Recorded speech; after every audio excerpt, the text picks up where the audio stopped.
website, www.eastoncat.org. If you're watching at home and you have a question or a comment, you can email us at mblanchard@easton.ma.us or pose your question on the Q&A feature in the Zoom portal. Please remember to include your name and street address for our minutes. At this time, I'd like to ask each select board member to state their name to ensure that we have a quorum. Greg Barger. Tom Broussard. Chuck King. And Dottie Fulgenetti. So first on the agenda today, we have a public hearing for the tax classification hearing. Connor? Sure. So in your packet, you have a variety of materials, including a notice of public hearing for the vice chair to read into the record before the chief assessor gets into the detail here. But now that the budget for fiscal 21 is finalized as of last night, the board needs to set the tax rate based on the recommendations of the Board of Assessors. You have the memo from the Board of Assessors and Rob that lays out what the changes in valuation to property in Easton have been this year, as well as what's called the options table from the Department of Revenue. It's a what-if scenario that gives the board an idea if you wanted to think about splitting tax rates, which is not what the assessors recommend due to the share of value in Easton, what that would do to relative tax rates. So Rob is here to give an overview of that, but I would just ask that Craig read the hearing into the record before we get into that. Morning. In accordance with Chapter 40, Section 56 of the General Laws, the Easton Select Board will hold a public hearing via remote participation using the Zoom platform at 9 a.m. on Tuesday, December 1st, 2020. Instructions for accessing this remote hearing will be provided on the meeting agenda available on the Town of Easton website, www.easton.mass.us, at least 48 hours prior to the start of the hearing. The hearing will include a brief presentation on the issue of allocating the local property tax levy among the 5 property classes for the next fiscal year. Interested taxpayers will have the opportunity to present either oral or written information on their views. Those wishing further information may contact the Select Board's office. Terrific. Robbie, if you want to talk to us about the memo. Okay. I'll read the memo in. Single family values for fiscal year 2021 increased 4%. Condos is a little different because condos, it was more by complex. So even though there was an overall increase, which was slight, in the letter it says 4%, but looking closer at it, it was more of 1% overall increase. But there were some complexes that increased more than others. Some did go down and some did stay the same. 2 and 3 family homes increased 4%. Commercial and industrial properties values did not change. Multifamilies have increased 2%. Assessor values have been adjusted to reflect market value as of January 1st, 2020, now based on sales activity in calendar year 2019. The overall value of the town increased by $114,962,103. The formula for setting the tax rate is the amount to be raised divided by the valuation base times 1,000. The amount that the town is allowed to raise under Prop 2.5 is the constant in the formula. If values are high, the rate is proportionately lower, and if values are lower, the rate is proportionally higher. The town must raise the amount voted by town meeting regardless of whether values rise or fall. Classification recommendation. The commercial, industrial, personal property percentage has decreased slightly from last year.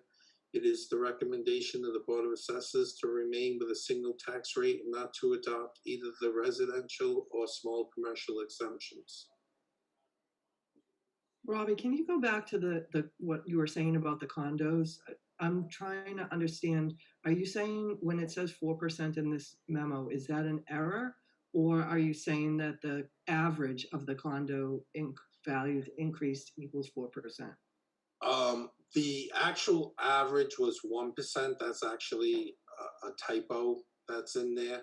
The overall average increased 1%. Like I said, with condos, it's a little different than single family because you have different complexes. Sometimes you have some complexes that may not sell a condo in a year or two because people like where they are, or the sales are not significant enough to where it warrants a change. No, I understand that, but I just don't want to have a document as part of the record that has a typo in it. So I'd ask that I you can correct it and send it to Lisa. amend the packet with that. I will. Great. Rob, can you dig into a little bit? So you note commercial industrial property values did not change. Can you walk the board and anyone in the public watching through the different ways in which commercial, industrial, and personal property is assessed, particularly the kind of timing, right? Because my understanding is residential property, obviously, there's a lot of market indicators all the time that assessors can pull from every single year to make assessments about the relative value of residential property. Which is high in Massachusetts in general, and particularly in Easton. But for commercial industrial properties, you have different methods of assessing, like looking at net operating income, and you don't get that annually. Is that correct? Well, we do get the income and expense annually. We do send them out, and we do get the returns. The difference is with commercial industrial, usually leases are long term. Right. So you don't have they're not paying $1,000 a month one year and paying $1,200 next year. It's usually they're 5-year terms, some 10-year terms, and some longer depending on what kind of property they are. So you don't have the increase like you do with residential is solely based on sales. Right. And so because of that, and I think this happened for fiscal 20, was what was it, because it was a reval year, or just because there was a lot of leases being renewed? The commercial values actually went up quite substantially for many properties in fiscal 20. It was a reval year. Right. I mean, something we are doing, because now we're every 5 years instead of every 3 years. We Right. do take a closer look at the income and expense. Where we just had a reval year last year, there really wasn't anything to warrant an increase in the commercial industrial for this year. The multifamilies did increase slightly, which usually falls into the same as the commercial industrial, because usually most people have leases and they're usually longer leases. Right. But they did increase slightly this year. So then is it fair to say that when you have a discrete year like 21, where you say commercial industrial property values do not change and residential is increasing, that's not some sort of indictment on the value of the commercial property? That's just a reflection of the fact that the data used to assess its value is usually locked into multi-year agreements and doesn't fluctuate as rapidly as home sales. Right. I just think that's an important point, because folks focus on the fact that Easton is an overwhelmingly residential community and tax base, which is true. And in recent years, obviously, the town has spent significant time and energy on zoning changes and sewer investments and things of that nature. And our new growth before this recession hit was higher than it's been, I think, ever. And in those individual years, there was often a disproportionate share of growth being driven by commercial, industrial, and personal property compared to our past. But the year-over-year theme is that, including now, despite the economy, is that residential property just continues going up. The values are going up at a rate that typically outpaces any growth in commercial, industrial. So you end up in a situation where if you look at the options table in the packet, you see residential's 88.25%. That's pretty constant from as far as the town's value for many, many, many years. So even though there is increasing commercial CIP tax properties, their values are static for longer periods of time because of those lease agreements and things of that nature. Whereas residential values go up. I wish I pulled up last year's, but I think last year it may have been. I feel like pretty consistently it's between 3 and 7%. The difference between for the CIP and the residential between last year and this year was 0.07%. Residential went up 0.07, and commercial, industrial, personal property went down 0.07. So generally speaking, most communities don't look at shifting the tax rate until the commercial is about 20%. Is that still fair to say? Yes, I think that's fair to say. Okay. And one consideration that the assessors did take this year with COVID, you know, a lot of people are hurt, not just businesses, but the businesses, you know, when they had to shut down, a lot of them didn't have any income coming in.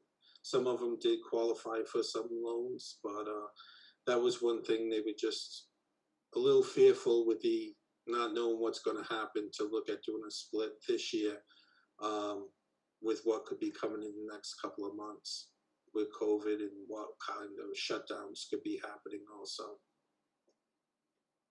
Rob, I have one phrase that jumps out at me every year, I think, on this is the phrase with the formula, if values are lower, the rate is proportionally higher. I'm sure you get that question, put the question outside of this meeting as well, is that my home isn't even worth as much as I thought it would be. Why are my taxes higher? Could you explain that in regard? Right. If the value of the town drops, usually that means that the tax rate would increase. If the town value doesn't increase enough, there could be, like this year, we're expecting a slight increase in the tax rate. So it depends on the value of the town, not just an individual house. The value of the town, it's in regard to each house, though. It's like right. The town needs a certain amount of money. Right. Each year there's a certain base. That's the levy limit. That needs to be raised. So that's a constant. You add the 2.5%, and you add growth. So the change in value of the town is what basically moves the tax rate. Okay. Could I just, I don't know if this was in your memo, Rob, do you have the average single family value? I do. And for 2021, what would that be? The average for 2021, for 2020, it was 477,200. Right. For 2021, it moved to 491,900. So just to be clear, so Chuck, that's a good point that in theory, values are going down and the levy stayed static or increased, the tax rate would significantly increase. But our tax rate, the new tax rate they're proposing is a difference of only 10 cents, but it's still lower than it has been years ago. And if you go back only as recently as 2017, the average single family average single family home value was 415,500, and that's I think Tom will beat me to this, but so if you look at what Rob just said at 491, you're talking almost a 15% value increase. Is that accurate, Tom? Is it 415 to 491? Yeah. That's an 18.3% increase. Right, in 4 years. So there may be some exceptions, but and Rob, correct me if I'm wrong, but I don't think it is certainly not uncommon for folks in Easton to say my taxes keep going up. But I think it would probably be very unusual for someone to say my taxes are going up, my home value is plummeting down. Right? Mm-hmm. The trend has been significantly increasing value. And I believe last year we did the exercise of looking at single family home values have grown faster than the tax bills have. Correct. And I Okay, think, but I may be speaking about perception then. Oftentimes people say if the town does this, then the town's going to go into the, you know what? Sure.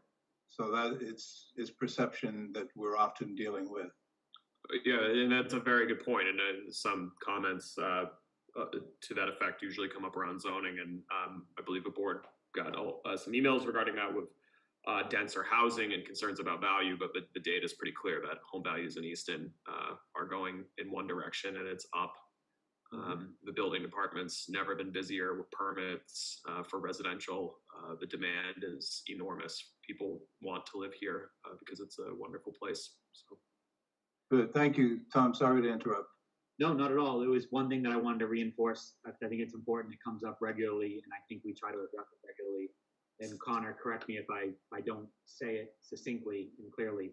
But sometimes we are often asked why we do not pursue a split rate to increase the commercial tax rate and lessen the residential tax rate, for example. And I think it's important for everybody to know that the increase, that does not increase how much money the town of Easton has available to it. Just shift the burden from residents to commercial. But we are governed by a 2.5% increase. And so if we have $100 base and we are increasing by 2.5%, that would be $2.50 in that example. And so that's what the increase is. Shifting the tax rate from commercial to residential just splits who pays that $2.50 increase. Is that a succinct way to say that, Connor? It doesn't increase our overall dollars available to us as a town. Correct. That's completely accurate. Shifting the tax rate does not bring in more money. It just changes who pays what. And there's valuable kind of policy discussion to be had about that. Should business pay more? And if you look at your attachment, the options table for fiscal 21, it actually shows us, and Rob, correct me if I'm wrong, quite nicely. I think that because Easton is an overwhelmingly residential community, in order for the residential tax rate to go down by 2%, so you go to the bottom and you see res factor 0.98, you would need to increase the commercial tax rate by 15%. Right. So you would have I don't want to say not noticeable, but a quite marginal decrease on the tax rate, which wouldn't necessarily yield, it would almost certainly not yield a decreased tax bill, right? Because your values are still going up, right? Right. So if the select board set a residential factor at 98%, you would need to increase the commercial, industrial, personal property taxes by 15% to offset that. And it just increases in order to drop the residential factor to just below 97%, so about 3% of a decrease, which again, still would not yield a tax bill cut from right now because values are outpacing that. You'd have to increase commercial taxes by 25%. So it's like everything, there's no really easy, quick solutions to just, oh, look, we found a financial fix to a decades-long challenge posed by Prop 2.5, and I think it's always worthy to point that out. And I think it's also important for folks to think of, this board has done a tremendous amount of work. Planning Board, Concom have done a lot of work, Economic Development Council, on trying to work together as a community to not just invest in infrastructure, but to reform zoning and make it more possible for business to come and open up in Easton. One of our actual relative competitive advantages compared to nearly all of our neighbors is that we have a single tax rate, which is attractive to businesses. So once you put the zoning and the infrastructure in place, that is a competitive advantage that's been identified by the Barry Bluestone and many others. So as time goes on, if that proportion shifts, I think that it will become a more pressing policy question. But to Rob's point, from the assessor's view, and also just kind of practically for the net benefit to the residential rate, you'd have to significantly increase taxes, and it wouldn't change the overall revenue dynamic one penny. To your point, Tom. Mm-hmm. And for the public, the assessors have been looking at trying to be able to recommend a shift. Just, it's hard because you don't want to do a shift and then cause vacancies, which will decrease the commercial value, which would still increase the taxes for the residential side. So it's a balancing act. And you do have some towns, even though there was debt exclusions in Somerset with the loss of the power plants in Somerset, their increases for 2 years, their residential went up $750 on average each year for 2 years. The town I live in, Swansea, we've had the Swansea Mall basically shut down. It's being redeveloped, but we've seen a significant increase on the residential side because of that with this split. So it's a balancing act that you want to watch for and try to do. I know people always say, well, businesses can charge more, but are we all going to pay more to go there then? And businesses do also pay a little bit more because they have the personal property side. So especially the mom and pop operations, if they're not incorporated or anything, they're paying personal property on everything. The vase that has the flowers on your desk, Dottie, they're going to be assessed for that. So it's hard. You see both sides, but you want to make it fair for everybody. So today, we're just voting on the shift. We're not voting on the tax rate. Right. It's only the shift. But it effectually creates the tax rate based on the budget. Right. I'm just thinking of the wording for the motion. So we have a prepared one in the notes. really, Notes, page 3 of the packet. If I may, Connor, what does single tax rate really mean? Does it mean that commercial and industrial are treated the same? Yes, and residential. So that in a town like Canton, for example, which has a much higher commercial and industrial base, they may be giving us different tax rate to commercial and a different tax rate to industrial than that? I don't know if commercial and industrial are often split. Rob would know that, but I usually when people say a split rate, they mean that there's a separate rate for residential and typically a higher rate for commercial industrial. Okay, Right. thank you. any other questions? All right, Craig, do you want to make a motion? You're on mute. Craig, you're on mute.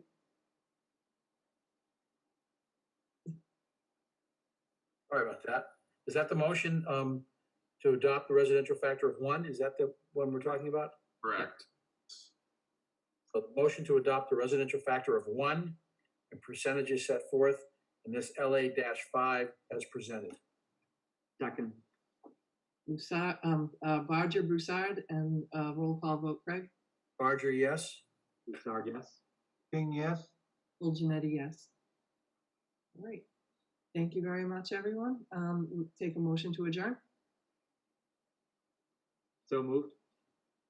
Second? King? Broussard and King. All in favor, Craig? Barger, yes. Broussard, yes. King, yes? Full Janetti, yes. Thanks, everyone. Have a nice day. Have a good day, everybody. Take care. Stay safe, everybody. You too.